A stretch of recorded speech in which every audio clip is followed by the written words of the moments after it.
사도행전이 총 28장으로 되어 있다 그랬어요.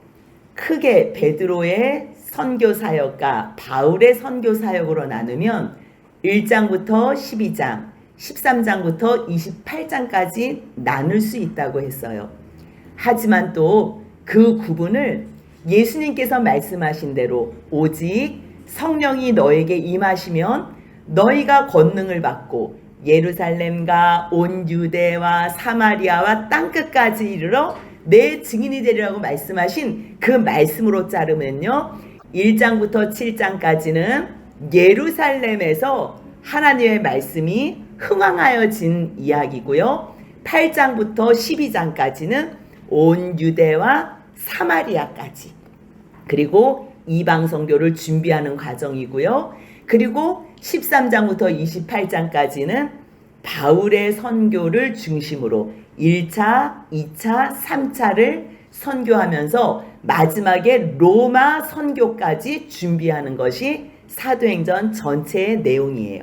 그렇다면 사도행전은 사도들이 선교하고 사도들이 전도하면서 움직이는 것 같지만 결국은 사도들에게 성령이 임하셨기 때문에 성령께서 움직이시는 대로, 성령께서 시키시는 대로 결국 성령의 보내심을 받아 움직이는 모든 내용을 사도행전에 담았어요. 예수님께서 약속하신 대로 성령이 임하면 너희가 권능을 받는다 그랬어요. 그리고 우리는 권능을 받아서 혹시 권능을 받으면 내가 모든 사람들에게 인정받는 거 아니야? 내가 영광받을 수 있는 거 아니야? 세상에서 모든 사람들이 날 알아주지 않을까? 그렇게 생각하지만요, 성령을 받으면 성령이 말하게 하심을 따라 말해요. 전에는 내가 하고 싶은 말, 내 자랑거리, 나를 인정받을 수 있는 어떠한 말들을 했다면 이제는 성령이 말하게 하심을 따라 말을 하는데 그 내용이 어떤 말이라는 거예요? 하나님의 큰 일 행하심을 말하는 거예요. 그 큰 일 행하심은 하나님께서 예수 그리스도를 이 땅에 보내주셨다. 그리고 하나님께서 마지막에 반드시 심판하신다. 그런데 심판하는 그 자리에 모든 인류들은 죄로 말미암아 형벌을 당할 수밖에 없어요. 그래서 그날이 크고 두려운 날이 되지만 하나님께서 인생들을 사랑하시고 사람들을 사랑하셔서 예수 그리스도를 준비하셨다는 거. 그래서 복음이라는 거는 뭐냐면 이미 벌써 세상을 만드시기도 전에, 이 세상을 창조하시고 사람을 만드시기도 전에 하나님께서는 그리스도를 준비하셨다는 거예요. 그래서 하나님의 형상으로 닮은 사람이 행여나 하나님을 떠나서 죄악 가운데 거했어도 그들을 다시 예수 그리스도로 말미암아 구원하실 목적을 가지신 거예요. 그것이 바로 하나님의 큰 일이에요. 그런데 하나님의 크신 일을 말하면 내가 영광 받을 줄 알지만요, 이 사도행전에서 반복적으로 나오는 말씀은요, 말씀을 전하면 핍박이 있어요. 예수 그리스도를 증거하고 하나님의 나라를 우리의 의로는 갈 수 없습니다. 오직 하나님께서 유일하게 준비하신 한 의, 예수 그리스도의 의로만 우리는 의로워져서 하나님 나라에 갈 수 있습니다. 이것을 이야기하니까요, 대제사장들, 사두개인, 바리새인들은요 다 자기의 의로만 살았잖아요. 자기의 의를 드러내기 위해서 613가지나 되는 규례를 만들어 놓고서 그것을 지키고 안 지키고 그걸로 늘 판단을 했었잖아요. 그렇기 때문에 바리새인들은 특히 자기들의 의로 하나님의 앞에 나갈 수 있다고 착각했어요. 근데 그게 아니다. 만약에 율법으로 너희가 의로워지기 위해서라면 100% 지켜야 된다. 그렇게 가르쳐 주는 거예요. 그러니 얼마나 싫겠어요. 여러분들은 여러분들의 의로는 갈 수 없습니다. 그렇게 이야기를 하니까요, 그렇게 말씀을 전하는 그들을 박해와 핍박과 위협을 할 수밖에 없는 거예요. 하지만 그들이 박해를 받아도 하나님의 말씀은 점점 왕성해서 예루살렘과 그리고 온 유대와 사마리아까지 계속 하나님의 말씀이 증거가 되는 거예요. 그런데 12장에서 헤롯 왕이 야고보를 죽이고 베드로를 잡는 그 일로 말미암아 또 어려움에 당했어요. 그래서 이제는 예루살렘의 중심으로는 복음이 어떻게 증거가 되는지 15장에서 예루살렘 공의회 사건이 나오는 것 외에는 특별히 예루살렘을 중심으로 말씀이 나오지는 않아요. 사도행전에. 이제 13장부터 하나님의 말씀이 흥하여지는데 어디까지 흥하여지는지, 결국 13장부터는요 바울이 바나바와 선교를 하면서 1차 선교, 또 2차 선교는 바울이 신라하고 선교를 나가고, 또 3차 로마행 선교까지 나가는 일을 하는데요. 결국 그 선교하는 일은 누가 시키는 거냐면 사도행전 13장 2절 같이 한번 읽겠습니다. 주를 섬겨 금식할 때에 성령이 이르시되 내가 불러 시키는 일을 위하여 바나바와 사울을 따로 세우라 하시니 이에 금식하며 기도하고 두 사람에게 안수하여 보내니라. 그래서 결국 이 보내는 1차 선교를 통해서 사도행전 16장 5절 다시 한번 읽어보겠습니다. 이에 여러 교회가 믿음이 더 굳건해지고 수가 날마다 늘어가니라. 그래서 결국요 2022년 9월 2일 이 시간에 고등동 땅에서 우리가 예수 그리스도의 이름을 믿고 그 이름을 힘입어 구원받는 것에 감사하며 이 자리에 모인 거예요. 결국은 바울의 이 선교 때문에 모든 열방 가운데 예수 그리스도의 말씀이 증거가 됐다는 거예요. 그렇다면 이 선교를 보내기 위해서 안디옥 교회는 어떻게 준비를 했나? 우리가 지난 시간에 봤어요. 몇 명의 선지자들과 교사들이 있었다고 했지요? 5명. 그 사람들의 이름이 바나바, 시므온, 루기오, 마나엔, 사울, 이렇게 5명인데요. 이 사람들은 같이 있을 수가 없는 사람들이에요. 바나바는 원래 구브로에서 났는데요. 레위족 사람이에요. 레위 가문 사람이에요. 그리고 니게르라 하는 시몬은요, 지난 시간에도 봤지만 피부가 검은 사람. 근데 그 사람을 많은 학자들은 마가복음 15장 21절에서 예수님께서 십자가 지시고 가실 때에 옆에 구레네 시몬에게 그 십자가를 지라 그랬잖아요. 그 시몬이 아닐까 그렇게 말들을 해요. 아무튼 이 사람도 인종이 다른 시몬이고요. 구레네 사람 루기오도 마찬가지예요. 그 사람도 이방인이에요. 근데 여기서 특별한 사람이 누구라 그랬지요? 분봉왕 헤롯의 젖동생 마나엔인데요. 이 분봉왕 헤롯은요, 요한의 머리를 자른 그 헤롯 안티파스예요. 그 사람하고 같은 유모 밑에서 자라난 사람이에요. 근데 한 사람은 안디옥 교회 믿음의 동력자 가운데 한 사람이라는 거예요. 이 믿음의 동력자 가운데 한 사람이 분봉왕 헤롯의 젖동생 마나엔이라는 거예요. 그리고요 사울이라 그러는데 이 사울은 우리가 너무 잘 알지만 스데반이 돌 맞아서 죽을 때 옷을 지킬 뿐만 아니라 스데반의 죽임당함을 마땅히 여긴 사람이에요. 근데 이런 사람이 지금 한 곳에 모여서 금식을 기도를 하는 거예요. 근데 어떻게 이 사람들이 한 자리에 모여서 한 뜻을 가지고 같은 일을 할 수가 있지요? 예수 안에서 다 그 성령으로 말미암아 구원받은 것에 감사했기 때문에, 성령이 임함으로 말미암아 이 사람들은 세상에 사는 사명이 바뀌는 거예요. 전에는 각자 자기 일이 있었다면 이제는요 오직 하나님의 나라와 예수 그리스도의 이름을 증거하는 그 일, 성령님께서 시키시는 일만 하기 위해서 모인 사람들이기 때문에 이 사람들은 한 마음으로 동역할 수 있는 안디옥 교회의 지체들이 된 거예요. 그래서 결국요 이들이 금식할 때에 주님의 음성을 들어요. 여러분들 주님의 음성 듣고 싶으세요? 그러면요 말씀 읽으시고 하나님의 뜻대로 순종할 마음 가운데서요 특별히 금식하며 기도할 때 주님의 음성을 들을 수가 있는 거예요. 뭐라고 말씀하세요? 내가 불러 시키는 일을 위하여 따로 세우라 그래요. 그래서 보내요. 보내서 이 두 사람 바나바와 사울이요 성령의 보내심을 받아 드디어 안디옥 거기에서 이제 배를 타기 위해서 실루기아로 내려간 거예요. 거기서 배 타고 또 구브로를 가서 살라미에 이르러, 살라미가 어디? 오른쪽 동쪽에 있는 게 살라미예요. 13장 5절 한번 같이 읽겠습니다. 살라미에 이르러 하나님의 말씀을 유대인의 여러 회당에서 전할세 요한을 수행원으로 두었더라. 요한을 수행원으로 두었대. 근데 원래는 성령께서 불러시키는 일을 위하여 누구를 세우라고 하셨지요? 바나바와 사울을 세우라고 그랬어요.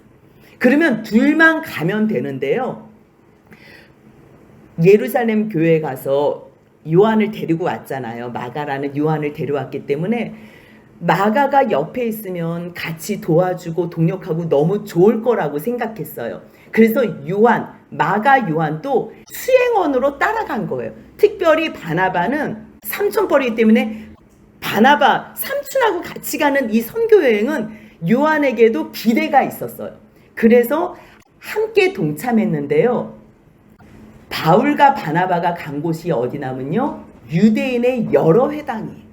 그런데 왜 또 구브로인 살라미를 갔냐면 구브로가 누구의 고향이라 그랬지요? 바나바의 고향이에요. 그렇기 때문에 전도를 하고 누군가에게 주님의 복음을 전하고 싶을 때는요, 가장 가까운 사람, 정말 내가 사랑하는 사람들에게 복음을 전하고 싶은 거예요. 그래서 첫 번째로 간 곳이 어딘 거예요? 구브로인 거예요. 그래서 거기 구브로 살라미에 이르러서 하나님의 말씀을 전하는데요, 회당에서 전하는 거예요. 지금 이방 선교를 갔잖아요. 하나님 앞에 부르심 받아 이방 선교를 갔지만 바울, 사울의 마음에는 늘 유대인 동족에 대한 뜨거운 사랑의 마음이 있었어요. 그 자기도 유대인으로서 평생을 살았지만 예수를 핍박했잖아요. 평생 성경만 읽고 구약 성경만 읽고 하나님께서 말씀하시고 율법대로 살려고 고생을 했는데 결국 우리는 그 의로 말미암아 구원받는 것이 아니라 예수 그 이름을 믿음으로 말미암아 주님께서 이미 벌써 우리를 위해서 구원의 역사를 다 이루셨다는 거예요. 그래서 그것을 믿음으로 말미암아 구원받는 것을 알았기 때문에 가장 그 불쌍한 그 대상을 누구라고 생각했냐면 유대인이라고 생각했어요. 그리고 유대인이 메시아를 기다리기 때문에 회당에 가서 메시아 기다리는 그 사람들에게 여러분들이 기다리는 그 메시아, 그분이 바로 예수입니다. 여러분들이 기다리는 그 그리스도가 바로 예수입니다. 이것만 가르쳐주면 완전 복음 안에 얼마나 은혜스러운 그 자유함을 누리겠어요. 그래서 첫 번째로 바울은 어디를 가나 늘 회당을 간 거예요. 근데 회당은요, 유대인 남자가 10명이 돼야지만 회당 하나가 만들어져요. 유대인 남자가 9명이고 여자들이 10만 명이라도 회당 하나는 만들 수가 없어요. 어디를 가나 반드시 유대인 남자 10명이 모였을 때 회당이 만들어지는데 바나바와 사울은 첫 번째로는 회당 먼저 가는 거예요. 그래서 말씀을 전하는데요, 특별하게 거기서 어떠한 사역이 있었다는 말씀은 성경에 없어요. 그냥 유대인의 여러 회당에서 전하고 요한만 수행원으로 두었더라라고 말해요. 그리고서 가운데로 살라미에서요, 직접 육로로 해서 저기 바보까지 이르러요. 그래서 바보에 이르렀는데 거기에 누가 있었냐면요, 유대인 거짓 선지자, 마술을 하면서 자기가 선지자라고 말은 하는데 이 사람은요 거짓 선지자예요. 이름은 바예수예요. 그런데 키프로스 여기 섬의 구브로에 누가 총독으로 있었냐면 서기오 바울이 총독으로 또 있었던 거예요. 근데 자기네 지역 가운데에 바나바와 사울이 왔다는 소식을 들으니까 잠깐만, 그 사람들 내가 불러가지고 하나님의 말씀을 좀 들어야 되겠다, 이래서 부르는데요, 그 마술사 바예수라는 사람, 이 바예수라는 뜻은 뭐냐면 바는 아들이라는 뜻이에요. 그러면 예수의 아들이라고. 이 예수가요 히브리어로는 여호수아거든요. 자기가 여호수아의 아들이라고 사람들에게 말하고 다니면서 거짓 선지자의 역할을 하고 다니는 거예요. 그러니 총독 서기오 바울은 이 사람이 거짓 선지자인지도 모르고서 자기가 여호수아의 아들 같은 그러한 하나님의 종이다 이렇게 이야기를 하고 다니니까 자기 옆에서 좀 돕는 사람으로 늘 도움을 받았나 봐요. 그런데 바나바와 사울을 통해서 하나님의 말씀을 듣고자 하니까 이 거짓 선지자가 무슨 일을 하겠어요? 13장 8절 같이 읽겠습니다. 이 마술사 엘루마는 이 이름을 번역하면 마술사라. 그들을 대적하여 총독으로 믿지 못하게 힘쓰니. 결국요, 아무리 성령께서 시키시는 일, 성령께서 보내심을 받아서 성령이 부탁하시는 일을 하려고 해도요, 결국 와서는 누가 방해하냐면 사단의 종들, 그 마귀의 그 수종자들이, 그 사단의 세력들이 하나님의 일을 방해하는 것을 알 수가 있어요. 총독이 말씀을 듣고 싶어서 오라 그러면 뭐예요? 이미 벌써 하나님의 말씀을 듣지 못하도록 방해하는 악한 영에 소속된 세력이 있다는 거예요. 그게 바예수인 거예요. 그러니까 바울이라고 하는 사울이 이제부터요 13장 9절부터 이름이 바뀌어요. 근데 요 이름이 왜 바뀌냐면요, 지금 이방인을 선교하잖아요. 그리고 지금 여기 또 총독 이름이 뭐예요? 서기오 바울이잖아요. 그렇기 때문에 사도행전을 쓴 누가는 요 시점부터 사울의 이름을 바울이라고 바꾸고 싶은 거예요. 왜냐하면 사울이라는 이름은 히브리식 이름이에요. 그리고 바울이라는 이름은 헬라식 이름이에요. 뭐 어떤 분은 사울은 큰 자고 바울은 작은 자라 그래서 사울이 이제 겸손해진 다음에 이름을 바꿨다 그러는데요. 그러한 뭐 은혜 받기 위해서 그렇게 해석하는 것도 뭐 나쁘다고 말을 할 수는 없지만 정확하게 이해를 하기 위해서라면 사울은 유대인들에게 통용되는 유대식 이름이 히브리식 이름. 그런데 이제부터는 이방인을 대상으로 선교를 해야 되기 때문에 이름을 바울이라고 바꾸는 거예요. 일단 요 시점부터는요 바울이라는 이름으로 나와요. 성령에 충만하여 이 엘루마 거짓 마술사 바예수를 보면서 뭐라고 이야기를 하냐면요, 이 사람에 대해서 정확하게 이야기를 해요. 10절부터 한번 같이 읽겠습니다. 이르되 모든 거짓과 악행이 가득한 자요 마귀의 자식이요 모든 의의 원수요 주의 바른 길을 굽게 하기를 그치지 아니하겠느냐. 보라 이제 주의 손이 내 위에 있으니 내가 맹인이 되어 얼마 동안 해를 보지 못하리라 하니 즉시 안개와 어둠이 그를 덮어 인도할 사람을 두루 구하는지라. 아멘. 바울이 봤을 때요, 이 사람이 어떻게 보이는 거예요? 거짓과 악행이 가득해. 그러니까 거짓은 아무리 뭐 하나님의 이름을 증거한다 그러고 아무리 자기 이름이 여호수아의 아들이라고 부름을 받아도요, 이 사람이 예수에 대해서 증거하지 않으면요 결국 이 사람은 거짓과 악행이 가득한 자고 마귀의 자식이라는 거예요. 교회를 다녀서 우리가 많은 설교를 들어요. 근데 예수 그리스도로 말미암은 죄사함의 은총, 죄사함의 복음을 듣지 않으면요 결국 그도 하나님 앞에서 거짓 선지자고 거짓 목회자라고 주님은 그렇게 명명하시는 거예요. 아무리 자기가 여호수아 아들이라 그러면 뭐예요? 하나님의 종이라고 하면 뭐예요? 그는 거짓 선지자라는 거예요. 결국 마귀의 자식이요 의의 원수라는 거예요. 오직 의는 누구밖에 없어요? 예수 그리스도밖에 없는데 예수를 대적하고 예수를 못 믿게 하면서 말씀 듣는 거를 방해하니까 너는 의의 대적자고 원수다, 그 얘기예요. 그러니까 주님의 바른 말씀을 굳게 하기를 너 그치지 못하겠어? 그러면서 너 이제 주의 손이 너 위에 있기 때문에 너가 맹인이 되리라 그래요. 그래서 결국 맹인이 돼요. 안개와 어둠이 덮어서 이제 보이질 않으니까 인도할 사람을 찾아요. 얼마 동안 맹인이 된지는 알지 못해요. 그 내용은 나오지 않지만요. 12절 같이 한번 읽겠습니다. 이에 총독이 그렇게 된 것을 보고 믿으며 주의 가르치심을 놀랍게 여기니라. 아무리 방해를 해도 자기가 하나님 말씀을 듣고 싶은 마음이 있잖아요. 그러면 하나님께서 들을 수 있는 기회를 주시는 거예요. 아무리 자기가 선지자라 그래도 바울의 눈에는 그가 분명히 거짓 선지자라는 것을 보이고 또 거짓 선지자라고 말할 뿐만 아니라 지금 눈이 안 보이게 됐잖아요. 그것을 지금 서기오 바울이 눈앞에서 목도하는데 안 믿을 수가 없는 거예요. 그래서 결국 하나님의 말씀을 사모했던 서기오 바울 총독은요, 이 일들을 보면서 믿게 되고요. 또 주님의 가르치심, 그 바울의 말씀 가운데 놀랍게 여깁니다.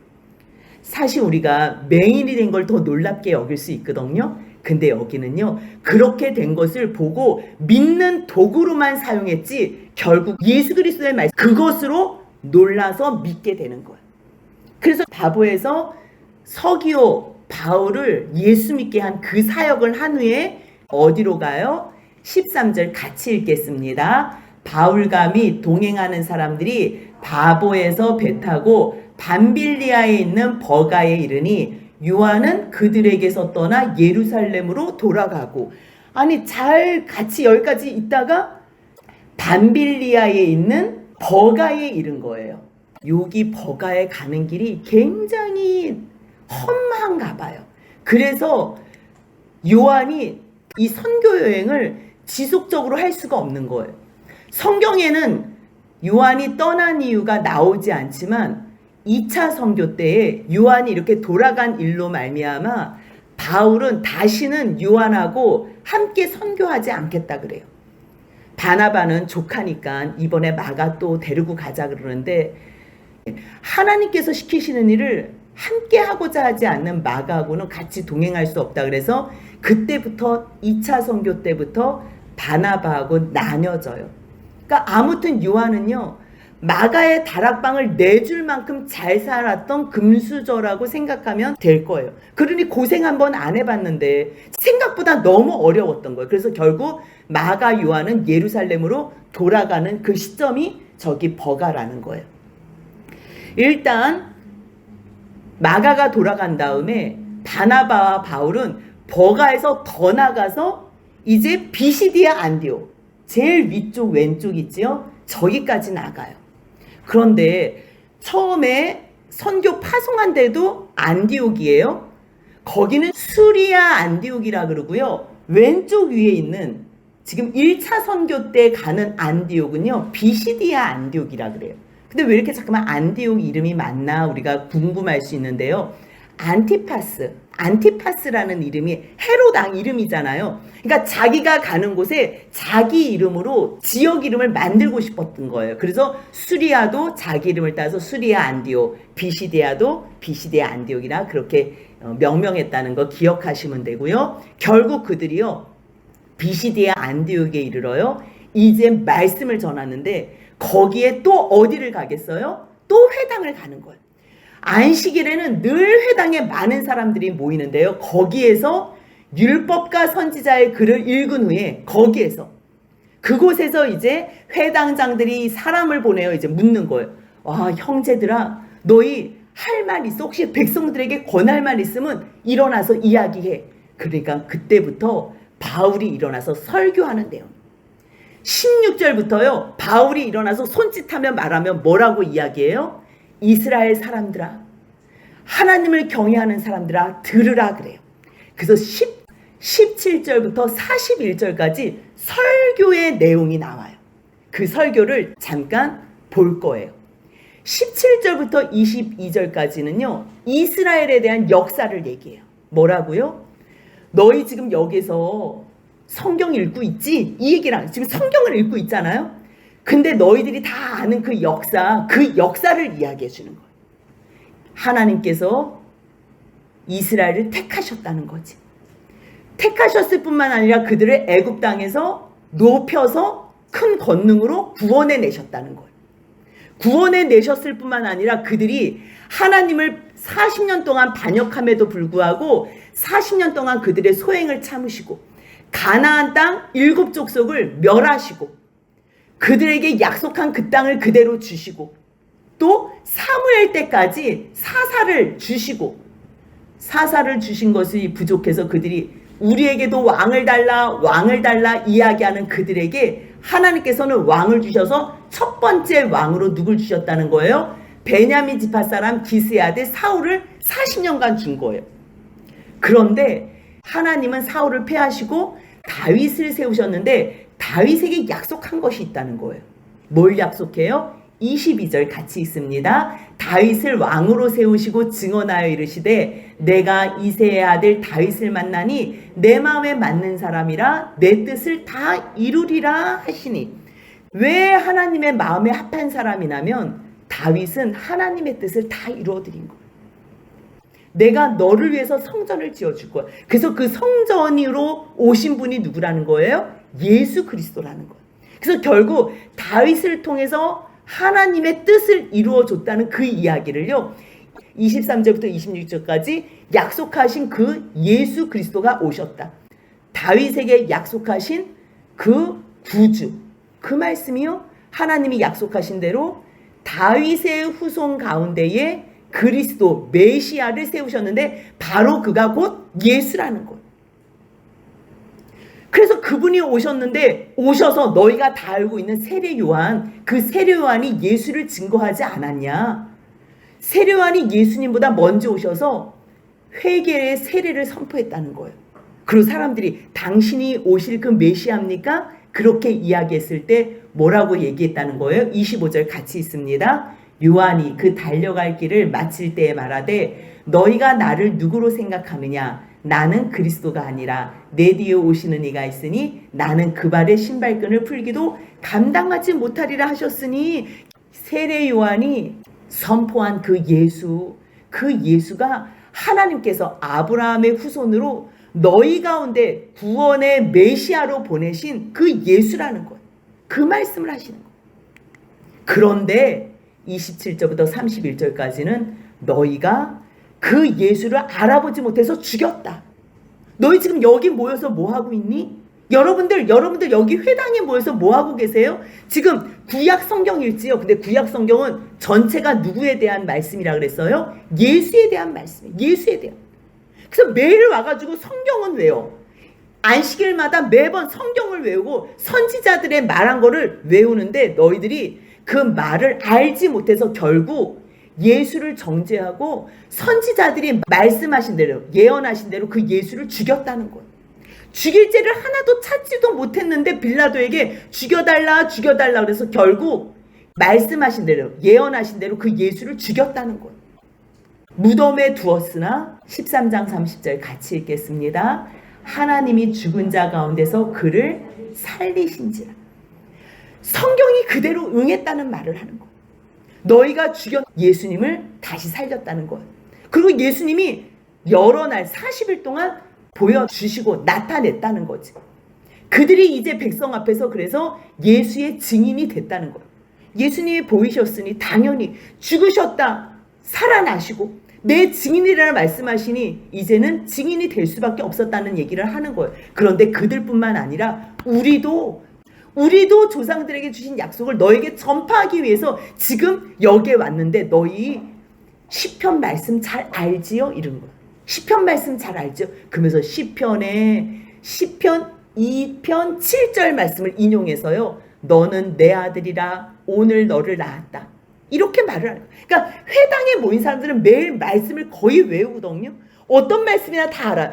다 아는 말씀 가지고 그 메시아가 지금 예수야 이거를 얘기하고 싶은데 너희가 제일 좋아하는 다윗이 지금 너는 내 아들이라 오늘 내가 너를 낳았다는 말씀, 그 다음 이사야 55장 3절에서 다윗의 거룩과 미쁜 은사를 너에게 주리라 하셨으며 그를 일으키사 다시 썩음을 당하지 않게 하실 것을, 이 모든 말씀들 그뿐만 아니라 또 어디에 있는지는 정확하게 모르지만 다른 시편에도 그 시편이 어디예요? 16편 10절 말씀을 또 인용하는 거예요. 주의 거룩한 자로 썩음을 당하지 않게 하시려 하신 말씀 다 기억하지. 근데 봐봐, 다윗은 죽었어 안 죽었어요? 묻는 거예요. 다윗은 이미 벌써 조상들과 함께 다 죽어서 썩었다는 거예요. 그럼 다윗은 썩었는데 썩음을 당하지 않는다 그럼 누가 썩음을 당하지 않는 건가? 그것이 바로 13장 37절에 같이 읽겠습니다. 하나님께서 살리시니는 썩음을 당하지 아니하였나니.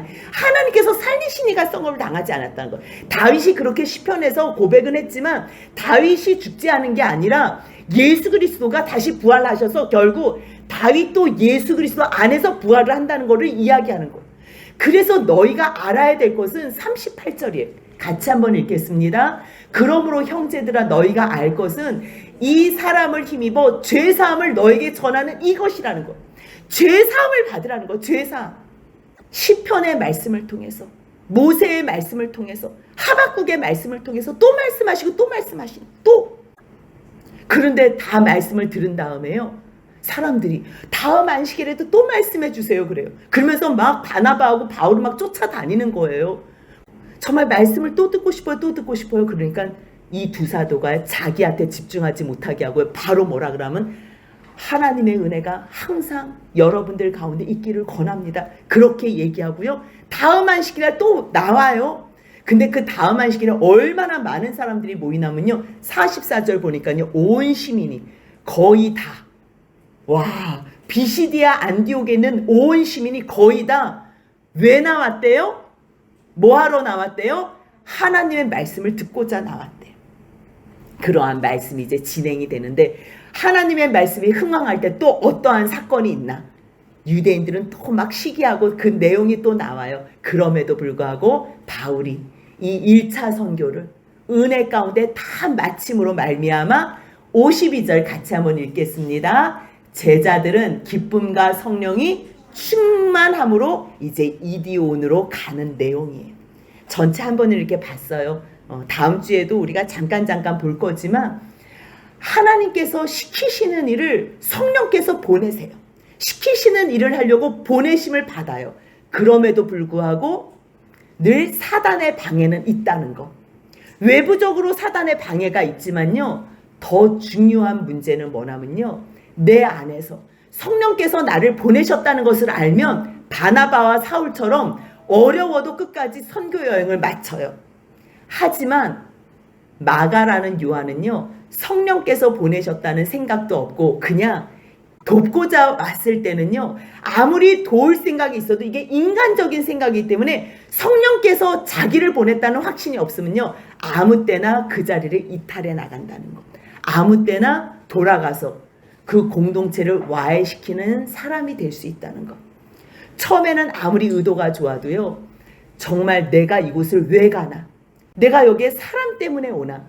아니면 정말 다른 어떠한 일 때문에 오나? 그러면요, 조금만 불편하면 나 집에 돌아갈래. 그렇게 마가 요한과 같이 돌아가는 사람이 된다는 거예요. 그럴 때 우리가 하나님의 일, 성령께서 시키시는 일을 할 때는요, 주님이 나를 보내셨다는 생각이 있을 때만 끝까지 할 수 있다는 확신 가운데 할 수 있으니까요, 늘 어디를 가든지 주님께 여쭙고 주님께서 가라고 하는 곳에서만 가서 주님의 증인으로 사는 저와 여러분들의 복된 삶이 되시길 주님의 이름으로 소원합니다. 아멘.